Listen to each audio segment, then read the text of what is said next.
What's going on, guys? Do-it-yourself, DIYAndrewFlockhart. And if you own a trailer, you know that rusted wheel wells can be a real problem. Not only do they look ugly, but they can also weaken the structure of your trailer.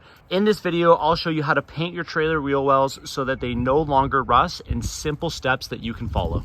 The first step is the prep work, such as sanding and cleaning the area. Then I'm going to be doing a coat of primer, and then finally I'm going to be doing the painting. Here are all the tools I will be using for this paint job. I have a primer rust paint that will bond to any rust and also give a surface for my paint to lock onto, a rocker guard black rubberized paint that will help to resist rock chips and any further surface rust, a palm sander, tape, and garbage bags for prepping the area for paint. The first step is to prep the area. Before I start painting, I'm going to ensure the surface is clear of old paint and rust so the primer will have an easier time bonding to the metal.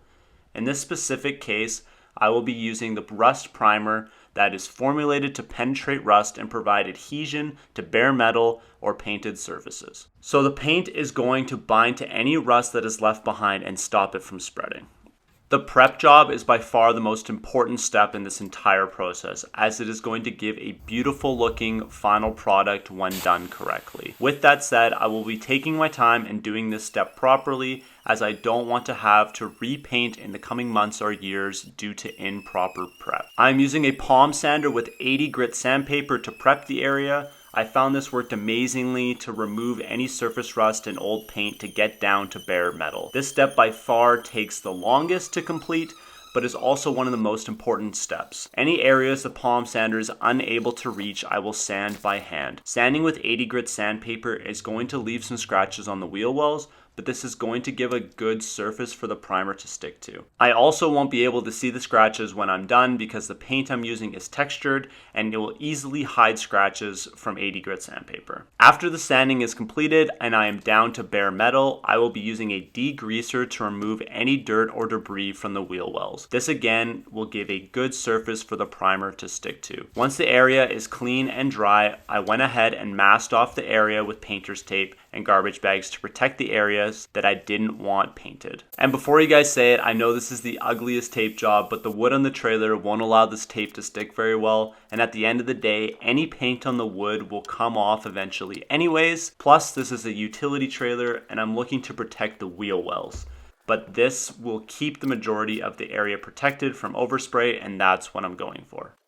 Now that I have the area prepped and I'm happy with it, I'll be using primer to not only penetrate any remaining rust and painted metal, but also allow the paint something to stick to. Apply the primer once the wheel wells are clean and dry. Shake the can well before use and hold it about 8 to 10 inches away from the surface. Spray the primer in a sweeping motion while making sure to overlap each pass by about 50% to ensure even coverage. When spraying, keep the can moving to avoid applying too much in one spot, which can lead to drips and uneven coverage. It's better to apply several thin coats rather than one thick coat. Allow each coat to dry completely before applying the next one. Check the instructions on the can for the recommended drying time. In general, it's recommended to apply 2 to 3 coats of primer for maximum protection. However, make sure to check the instructions on the can, as some products may require more or less coats depending on the surface and the environmental conditions. Once the primer is dry, it's time to apply the paint. In the same fashion as applying the primer, apply the paint in even sweeping motions to give an even and adequate coverage. Just like the primer, keep the can moving when spraying to avoid applying too much in one spot.